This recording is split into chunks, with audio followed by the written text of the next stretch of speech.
주시면 감사하겠습니다. 자, 오늘 앞서 우리가 함께 읽은 마태복음 21장 1절에서 22절 말씀으로 주가 쓰시겠다, 이런 말씀으로 오늘 함께 은혜의 시간 갖고자 합니다. 오늘은 21장 전반부 말씀으로 주가 쓰시겠다, 네, 이런 타이틀로, 네, 오늘 저와 여러분을 주님이 쓰시겠다고 부르시면 언제나 순종하여 달려가기를 원합니다. 예수님은 이름 없는 나귀로 하여금 주님께서 하시는 일에 그릇으로 쓰셨습니다. 구약에는 보면요, 발람이라는 사람이 있어요. 선지자예요. 이 발람이라는 사람의 나귀도 주인인 발람이 하나님의 명령을 듣지 않고 잘못된 길로 갈 때 나귀를 통하여서 책망하게 하심으로 하나님께 쓰임받는 그릇이 되었습니다. 이제 예수님은 예루살렘에 입성하시면서 나귀 새끼를 타셔야 했습니다. 왜 그러냐면 구약 성경 스가랴서에 예언되어 있기 때문입니다. 이제 예수님의 일행은 예루살렘에 가까이 와서 벳바게에 이르렀습니다. 우리 아까 보았지만 1, 2절 다시 한번 보겠습니다. 그들이 예루살렘에 가까이 가서 감람산 벳바게에 이르렀을 때 예수께서 두 제자를 보내시며 이르시되 너희는 맞은편 마을로 가라. 그리하면 곧 매인 나귀와 나귀 새끼가 함께 있는 것을 보리니 풀어 내게로 끌고 오라. 네, 이 벳바게란 지역이 나와서 이 벳바게란 지역은 예루살렘 동쪽에 있는 작은 마을로 그 올리브산 근처에 있고 예루살렘과 경계를 둔 것입니다. 지난번 한 3년 전에 이스라엘 갔을 때 여기 가봤습니다. 올리브산에 가면서 이 벳바게, 베다니 이 주변도 가보았습니다. 네, 여기 베다니와 그 벳바게는 가까이 붙어 있어요. 네, 그림 보시면, 네, 예수님은 제자들에게 맞은편 마을에 가서 이렇게 묶어진 나귀와 나귀 새끼가 함께 있으니 끌고 오라고 하십니다. 자, 예수님이 예루살렘에 입성하는 일은 스가랴의 예언처럼 왕으로 입성하는 일이었기 때문에 우리 주님은 선지자의 예언처럼 나귀를 타고 입성하셔야 했습니다. 예수님은 분명히 유대인의 왕으로 오신 분입니다. 다윗의 자손으로 유대인들이 기다리는 그들의 메시아로 이 유대인들은 맞이해야 할 왕이 바로 이 예수님이라는 것을 이제 알고 있습니다. 그런데 이제 그 이후에는 결국 예수님을 십자가에 못 박기까지 하지요. 그들이 원하는 메시아가 아니었기 때문에. 왕이신 예수님은 나귀에 대해서 물으면 대답할 말을 나귀를 가지러 간 제자들에게 이미 대답을 알려주셨습니다. 자, 우리가 보았지만 3, 4절 다시 보겠습니다. 만일 누가 무슨 말을 하거든 주가 쓰시겠다 하라. 그리하면 즉시 보내리라 하시니 이는 선지자를 통하여 하신 말씀을 이루려 하심이라. 일렀으되. 자, 예수님은 두 제자에게 그 나귀를 끌고 올 때 누가 왜 그 나귀 갖고 가냐, 남의 나귀를 왜 갖고 가냐, 이렇게 혹시라도 무슨 말을 하면 주께서 필요로 하신다고 하면 보내줄 것이라고 그렇게 말씀하십니다. 마치 예수님은 나귀 주인과 약속이라도 한 듯이 그렇게 연상이 됩니다. 여기에서 주가 쓰시겠다는 말은 예수님의 권위를 강조하는 표현으로서 좀 직역하면 주께서 그것들을 필요로 하신다, 우리 주님이 필요로 하신다, 저 나귀를 필요로 하신다, 이렇게 말하라는 것입니다. 왜냐하면 이 나귀의 진정한 주인이 예수님이시기 때문에 주님께서 원하는 그 시간에 정당하게 사용할 수 있는 것입니다. 예수님은 나귀를 타는 것이 선지자를 통해 말씀하신 것을 성취하기 위한 일이라고 그렇게 말씀하십니다. 이 마태복음에서는요 10개의 구약 인용이 있는데 이 말씀이 9번째인데 이제 하나가 남아 있습니다. 자, 5절 다시 볼까요? 시온 딸에게 이르기를 내 왕이 내게 임하나니 그는 겸손하여 낙이 곧 멍에 매는 짐승의 새끼를 탓도다 하라 하였느니라. 자, 이 말씀은 스가랴 9장 9절과 이사야 62장 11절을 좀 결합한 말씀이에요. 구약 성경에서 나귀를 타고 예루살렘에 입성하는 인물은 그 열왕기상 1장에 보면 솔로몬 왕과 오늘 스가랴 9장 9절에 나오는 시온의 왕입니다. 두 사람 다 왕으로서 예루살렘에 이스라엘의 수도인 예루살렘에 입성하여 이 왕이 입성할 때는 특히 축하 행사가 막 프레이드가 있습니다. 우리도 뭐 대통령 취임식이나 이런 데 그럴 때 프레이드가 있잖아요. 우리 앞서서 스가랴 9장 9절에 어떤 내용인지 한번 읽어볼까요? 자, 시작. 시온에 따라 크게 기뻐할지어다. 예루살렘에 따라 즐거이 부를지어다. 보라, 내 왕이 내게 임하시나니 그는 공의로우시며 구원을 베푸시며 겸손하여서 나귀를 타시나니 나귀의 작은 것 곧 나귀 새끼니라. 이 스가랴서의 새로운 왕은 하나님과의 언약에 신실하고 백성을 또 정의롭게 통치함으로 공의를 다스리는 그러한 왕으로 표현되어 있습니다. 이 스가랴서는 특히 예수님을 나귀를 타신 겸손한 왕으로 표시했습니다. 자, 스가랴의 이 예언은 예수님이 겸손한 왕으로 오실 것을 가리킵니다. 사실 왕의 위치는 왕의 자리만 가면 다들 고개가 뻣뻣해지잖아요. 올라가기 전까지는 국민을 생각한다, 백성을 생각한다 하면서도 그 자리에 가면 그 권력을 놓을 수가 없는 거예요. 여기서 이 왕의 위치는 현세적인 그런 왕을 가리키는 것이 아닙니다. 겸손한 왕이란 백성을 사랑하고 백성을 섬기며 국민을 사랑하는 그런 왕의 위치를 말합니다. 어느 나라든. 그런데 제가 어느 나라의 왕은요, 진짜, 어디더라? 폴란드인가? 진짜 그 대통령은 진짜 국민을 위한 대통령 같더라고요. 자, 예수님은 메시아인 왕으로서 군마가 아니라 겸손과 평화의 통치를 상징하는 어린 나귀를 타셨습니다. 그런데 이 유대인들은 이러한 예수님을 보면서도 진정한 왕으로서의 위치를 깨닫지 못하고 있습니다. 다만 그들은 스가랴서에 기록된 대로 그들의 메시아로서 왕을 영접하려고 하는 것입니다. 그러나 이런 그들의 속내도 예수님이 잡히시어 재판을 받게 되자 그들이 바라던 메시아가 아닌 줄 알고 예수님으로부터 아무런 기대할 것이 없다는 그러한 판단을 내리고 결국은 예수님을 십자가에 못 박으라고 소리치면서 그러한 자리에까지 이르게 됩니다. 우리는 본문의 나귀처럼 예수님이 쓰시는 그러한 그릇이 되어야겠습니다. 제가 나귀를 한번 이렇게 옆에다 붙여보았습니다. 그림을. 네. 이렇게 주가 쓰시겠다고 할 때 언제든지 달려가는 저와 여러분 되시기 바랍니다. 우리는 주님의 사역에 선한 목적으로 쓰이는 이러한 어린 나귀가 되면 좋겠습니다. 나귀 새끼를 타신 예수님은 많은 무리들의 환영을 받으시면서 이제 예루살렘으로 입성하십니다. 6, 7절 다시 한번 볼까요? 제자들이 가서 예수께서 명하신 대로 하여 나귀와 나귀 새끼를 끌고 와서 자기들의 겉옷을 그 위에 얹음에 예수께서 그 위에 타시니. 자, 예수님의 지시대로 두 제자는 나귀 새끼를 끌고 와서 나귀들 위에 그들의 이제 겉옷을 막 놓았습니다. 예수님은 두 마리의 나귀 중에 사람이 한 번도 타본 적이 없는 나귀 새끼를 타셨습니다. 이렇게 어미 나귀는 예수님이 타신 나귀가 아마 그 엄마의 새끼였죠. 한 번도 사람이 타본 적이 없음으로써 이 새끼 옆에 있었을 것입니다.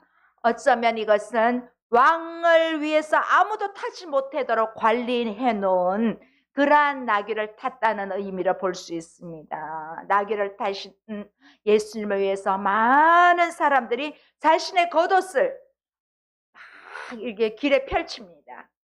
8, 9절 다시 한번 볼까요? 무리의 대다수는 그들의 겉옷을 길에 펴고 다른 이들은 나뭇가지를 베어 길에 펴고 앞에서 가고 뒤에서 따르는 무리가 소리 높여 이르되 호산나 다윗의 자손이여 찬송하리로다 주의 이름으로 오시는 이여 가장 높은 곳에서 호산나 하더라.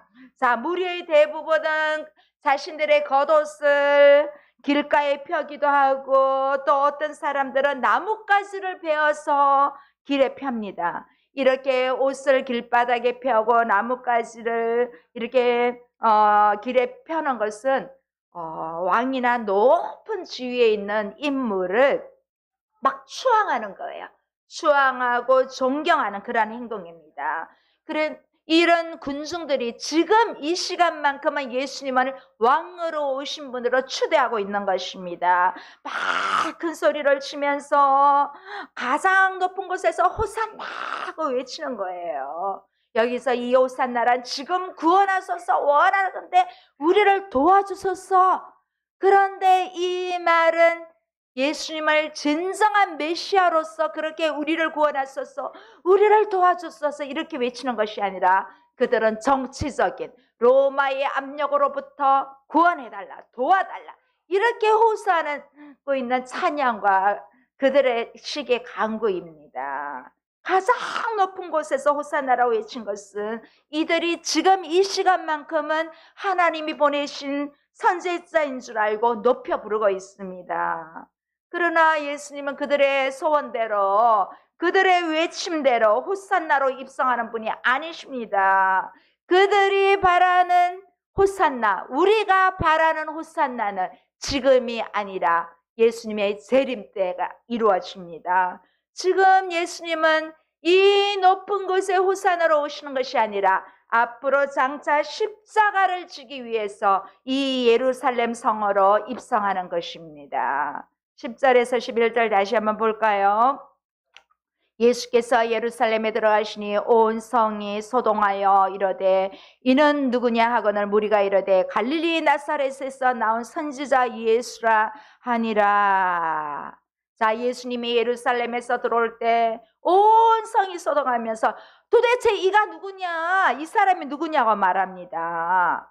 사실 이 유대 지역은 로마의 직접적인 통치를 받고 있기 때문에 이 왕의 등장했다는 것은 또 다른 왕이 있다는 그런 사실로 로마와의 이 충돌을 의미하기 때문에 정치적인 혼란을 예상할 수밖에 없습니다. 군중은 예수님에 대해서 나사렛에서 온 선지자라고 말합니다. 선지자는 하나님의 권위로 기름 부음 받은 메신저이기 때문에 선지자가 예루살렘에 등장했다는 소식은 당연히 충격적일 수밖에 없습니다. 왜냐하면 게다가 북쪽 사람을 좀 무시하는 경향이 있거든요. 북쪽 갈릴리 지역에서 온 선지자라 하니까 이 선지자의 등장은 로마 당국뿐만 아니라 성전을 중심으로 하고 있는 그 종교 지도자들에게도 아마 위협이 되는 그런 소식이었습니다. 그런데 예수님은 왕이시지만 왕의 도성 예루살렘에 정말 겸손한 모습으로 들어가시고 있습니다. 우리가 믿는 이 예수님은 정말 겸손하심으로 우리가 어떤 상황에 있더라도 예수님을 통하여 힘과 위로를 얻을 수 있다는 것입니다. 여기서 우리가 예수님이 복음이신 이유는 예수님을 믿는 자들을 세상에서 번성하게 해주십니다. 이 번성이라는 것은 물질적인 번성도 될 수 있지만 우리가 마음의 평안함의 번성도 있고 우리가 무엇을 하든지 담대하게 할 수 있는 이러한 번성을 말합니다. 우리의 형편이 어떠하든지 낮은 곳에 오신 예수님의 희생으로 말미암아 우리는 존귀한 자가 되었다는 것입니다. 이제 예수님은 예루살렘에 오셔서 성전으로 들어가십니다. 우리 12장 13절 한번 읽어볼까요? 예수께서 성전에 들어가사 성전 안에서 매매하는 모든 사람들을 내쫓으시며 돈 바꾸는 사람들의 상과 비둘기 파는 사람들의 의자를 둘러엎으시고 그들에게 이르시되 기록된 바 내 집은 기도하는 집이라 일컬음을 받으리라 하셨거늘 너희는 강도의 소굴을 만드는도다 하시니라. 이 성경에는요, 예수님이 예루살렘 성전 안에 들어가서 장사꾼들의 그 상을 뒤엎은 일이 2번 있습니다. 이것은 이 동일한 사건이 반복된 것은 아닙니다. 좀 시기가 다른 시기입니다. 맨 처음에 나오는 이 성전 청결 사건은 요한복음 2장에서 나왔습니다. 이 시기는 예수님의 공생의 초기입니다. 이때도 유월절에 성전에 들어가서 돈을 바꾸고 짐승을 파는 무리들을 채찍으로 내쫓으시고 돈 바꾸는 상을 덮으셨습니다. 또 그리고 이번에 예수님은 공생애를 거의 이제 마무리하는 시기에 다시 한번 성전에 들어가서 동일한 방법으로 성전을 청결하시게 합니다. 이때도 유월절이었지만 이 유월절은 예수님이 하나님께 어린 양으로 바쳐주는 마지막 유월절이 되는 시기였습니다. 예수님은 이번에도 내 집은 기도하는 집이라 일컬음을 받으리라 하였거늘 너희는 강도의 소굴을 만드는도다 하면서 책망하십니다. 예수님은 성전을 가리켜 내 집은 기도하는 집이라고 그렇게 말씀합니다. 하나님은 성전 세금이나 제사 비용으로 백성들에게 짐을 지으시는 분이 아닌데 이렇게 성전의 권력자들은 백성들에게 세금과 재물에 대한 엄격한 잣대로 이윤을 취했고 가난한 사람들을 도와야 되는데 그들에게조차도 무거운 짐을 지었습니다. 그래서 예수님은 기도하는 집을 강도의 소굴로 만드는 이 종교 지도자들을 책망하기 위해 이렇게 이사야의 말씀과 예레미야 말씀을 인용하십니다. 이렇게 성전 정화 사건 이후에 성전에서 일어난 사건을 묘사하면서 예수님은 또다시 많은 사람들을 치유하십니다. 자, 14절에서 15절 한번 볼까요? 맹인과 선언자들이 성전에서 예수께 나오며 고쳐주시니 대제사장들과 서기관들이 예수께서 하시는 이상한 일과 또 성전에서 소리질러 호산나 다윗의 자손이여 하는 어린이들을 보고 노하여. 자, 예수님은 성전을 청결하신 다음에 예수님께 이제 찾아오는 맹인과 전원자들을 고쳐주셨습니다. 자, 성전에서 찾아 나온 예루살렘의 어린아이들도 왔습니다. 이 어린아이들을 보고 막 어린아이들도 호산나 다윗의 자손이여 막 찬양을 했습니다. 그런데 이때 성전에서 이 모습을 바라본 대제사장들과 서기관들이 분이 여기면서 어린이들을 보고 노했답니다. 장사하는 장사꾼들의 눈과 강도질하는 강도들의 눈에는 예수님이 행하시는 일이 정말 이상한 일로 보인 거예요. 게다가 예수님이 성전 청결의 문제로 채찍질하는 모습이나 또 저렇게 어린아이들을 무시하는 저들을 향하여 어린아이들을 두라고 내게 오는 것을 금하지 말라고 하는 이 모든 이들이 그들에게는 분노가 되었습니다. 자, 16절 17절 한번 볼까요? 예수께서 말하되 그들이 하는 말을 듣느냐? 예수께서 이르시되 그렇다. 어린아이와 젖먹이들의 입에서 나오는 찬미를 온전하게 하셨나이다 함을 너희가 읽어본 일이 없느냐 하시고 그들을 떠나 성 밖으로 베다니에 가서 거기서 유하시니라. 자, 이 앞에 15절에서 어린이들의 찬양을 하나님이 허락하셨습니다. 그들은 종교 지도자들은 분내었지만 예수님은 허락하셨습니다. 이 어린이들은 하나님의 뜻을 전하고 있습니다. 예수님은 어린이들의 외침을 성경이 예고한 것이라고 이 대제사장들과 서기관들에게 말씀하고 있습니다. 이렇게 사회 종교적으로 소외된 자들이 치유받는 사건은 천국이 도래되었음을 보여주는 복된 소식의 증거입니다. 성전은 긍휼의 공간입니다. 이 성전은 우리 교회입니다. 교회는 긍휼의 모임이 되어야 합니다. 교회는 어려운 가운데 있는 사람들이 와서 치유와 회복을 경험함으로써 주님의 이름을, 예수님의 이름을, 여호와의 이름을 높이는 그러한 모임이 되어야 하는 곳이 바로 교회입니다. 자, 이제 어느 날 이른 아침에 예수님은 성으로 들어가실 때 예수님이 일행이 시장하셨다고 했습니다. 너무 이른 아침이어서 아침 식사를 아마 대접해 주실 만한 사람이 없었던 것으로 보입니다. 우리 18절 19절 읽어볼까요?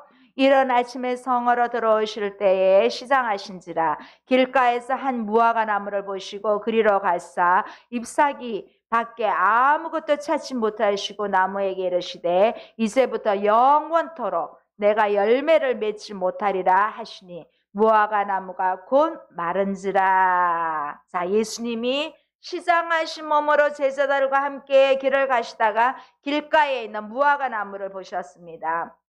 예수님은 이 무화과 열매를 통하여 시장길을 좀 채우고 싶으셨는지 이제 열매를 보고 가까이 가십니다. 그런데 이 무화과 나무에서 아무것도 찾지 못하고 열매가 없는 것입니다. 그랬더니 예수님은 이 무화과 나무를 영원토록 네가 이제 열매를 맺지 못한다고, 그렇게 어쩌면 그 나무를 향해서 마치 저주하시듯 그렇게 말씀하시니까 무화과 나무가 바로 즉시 곧 말라버렸습니다. 자, 예수님께서는 이제부터 영원히 이 열매를 네가 맺지 못한다, 이렇게 말씀하셨어요. 자, 이 열매는 하나님의 백성에게 바라는 것입니다. 우리가 예수를 믿고 있지만 열매를 맺지 못하면 안 됩니다. 이것은 이 종교 지도자들, 바리새인과 서기관들을 향해서 하신 말씀이십니다. 예수님은 우리에게 찾으시는 열매는 영생에 이르는 생명의 열매를 말합니다. 이 유대인 종교 지도자들은 이 내면이 아니라 외식적인 율법의 준수에만 열심히 했기 때문에 생명의 주님이 바로 눈앞에 있지만 그들의 메시아를 배척합니다. 그들에게 있는 것은 열매가 아니라 외식을 상징하는 잎사귀임의 뿐입니다. 잎사귀만 무성하면 그 열매가 없으면 그 나무는 결국 말라 비틀게 됩니다. 자, 이 말씀은 또한 앞으로 장차 이스라엘의 멸망을 상징하기도 합니다. 예수님은 이스라엘에게 열매를 맺기를 원하셨습니다. 그들이 이스라엘이 열매를 맺지 못하고 결국은 메시아가 오셨지만 메시아를 십자가에 죽이는 일로 그들이 장차 하나님의 무서운 심판으로 멸망받을 것을 이 무화과 나무를 통해서 예수님은 간접적으로 보여주고 있습니다. 이제부터 영원토록 네가 열매를 맺지 못하리라, 이렇게 하신 말씀대로 무화과 나무가 말라버린 것처럼 결국 이스라엘도 멸망하고 말았습니다. 이러한 광경을 보고 현장에서 목격한 제자들은 정말 놀랄 수밖에 없습니다.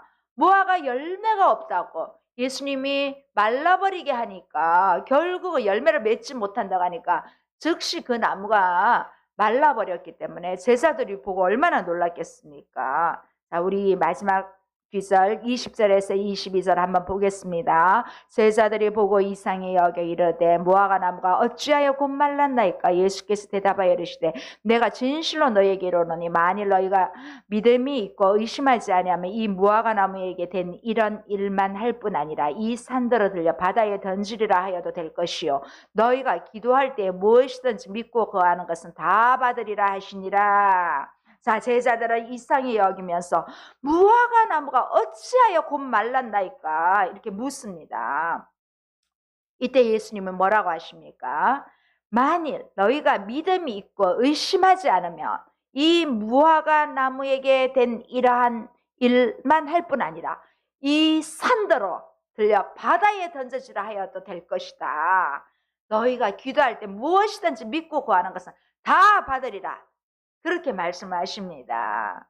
자, 우리는 여기서 응답받는 기도의 비결을 발견하게 됩니다. 응답받는 기도의 비결이 무엇입니까? 여기 말씀에서 무엇을 보았습니까? 여러분 말씀이 보이십니까? 무슨 말씀을 보셨습니까? 여기서 응답받는 기도의 비밀은 믿음의 기도입니다. 만일 너희가 믿음이 있다, 너희 믿음이 있다면, 자, 여기에서 말씀하신 믿음은 기도 응답에 대한 확신을 말합니다. 자, 이 믿음은 기도하면서, 우리가 기도하면서 주님 믿습니다, 주님 믿습니다, 이렇게 해서 되는 것이 아닙니다. 우리가 여기서 말하는 믿음은 우리가 하나님의 뜻에 합당할 때, 내가 믿고 구할 때 그 기도는 응답된다는 것입니다. 우리 교회도 비록 아직은 출석하는 숫자도 적고 그렇지만 하나님이 때가 되면 하나님이 이를 직접 보여주실 거라는 것을 저는 확신합니다. 이제 조금씩 하는 것들이 다시 열매가 맺어집니다. 제가 포항에 있는 친구 목사님이 그러더라고요. 서울에서 목회하다가 고향인 포항으로 갔는데 식구가 5명이거든요. 딸하고 쌍둥이 아들. 나는 9년 동안 우리 5명이 예배드렸어. 반주하고 사모가 반주하고 딸이 찬양인도 하고 아들들은 기타하고 드럼 쳤다. 다 온 가족이 예배자였다. 10년 되니까 하나님이 보내주시더라. 그 얘기를 하더라고요. 이제 겨우 3년하고 뭐 그러냐. 그래도 가끔 예배드리는 오는 사람이 있다며 하면서 저한테 위로를 했었어요. 그러니까 그런 케이스도 있지만은 그것 보고 제가 위로를 얻는 것은 아닙니다. 각자의 또 주어진 그 역량과 하나님의 또 계획이 있기 때문에, 그래서 만일 내가 믿음이 있다면, 내게 믿음이 있다면 저는 기도 응답에 대한 확신을 주실 줄 믿습니다. 또 여기에는 우리 20절 21절에는 기도 응답받는 기도는 의심하지 않는 기도입니다. 의심하지 않으려면 하나님의 분명한 약속이 있어야 됩니다. 기도해놓고 어머, 하나님이 다른 사람 기도는 들어줘도 내 기도 들어주실까? 그러면 안 되죠. 뭐 우리가 기도 응답에는 진짜 바로 되는 것도 있어요. 그리고 일주일, 한 달, 1년, 10년 되는 것도 있습니다. 가족 구원하는데 10년 이상이 걸리더라고요. 그것처럼 한번 믿다가 낙심한 가족이 다시 돌아오는 데는 시간이 그만큼 걸리더라고요. 그래서 우리의 기도가 응답받으려면 믿음이 있어야 되고 의심하지 않아야 됩니다. 기도하고 나는데 믿습니다 하고도 안 믿으면 도루묵입니다. 자, 예수님의 말씀 중에서 이 응답받는 기도는 더 이상 또 확산됩니다. 뭐라고 하십니까? 이 무화과 나무에게 이런 일만 할 뿐 아니라 이 산더러 들려서 이 산더러 들려 바다에 던지오라 하여도 될 것이라고 하신 말씀을 보면, 와, 이게 정말 가능할까? 이 산을 들어서 어떻게 바다에 던질 수 있습니까? 여러분 한번 생각해 보세요. 산을 어떻게 들어서 바다에. 자, 여기 또 한번 보세요. 자, 보세요. 예수님이 말씀하시는 이 산은 감람산, 또 바다는 사해를 가리킵니다. 제가 감람산도 가봤고 사해도 가봤습니다. 또 가고 싶습니다. 자, 그런데 이런 일이 기도로 가능하냐는 것입니다. 어떻게 산을 바다에 던질 수 있습니까? 아마 이 말씀은 예수님이 믿고 의심하지 않는 기도의 능력을 좀 비유적으로 말씀하신 것으로 우리가 이해하면 좋겠습니다. 그만큼 믿고 구하는 기도의 능력이 이처럼 기적으로 나타난다고 하는 사실을 우리가 믿음으로 깨닫고 믿음의 기도를 할 줄 아는 그러한 우리 성도가 될 때, 하나님의 가족들이 될 때 우리의 기도도 응답된다는 것입니다. 어떻게 산이 바다로 던져서요? 불가능을 가능하게 하시는 그 하나님의 능력을 우리가 믿는다는 것입니다. 자, 이렇게 기도에 있어서 믿음은 하나님에 대한 기도자의 신뢰를 말합니다.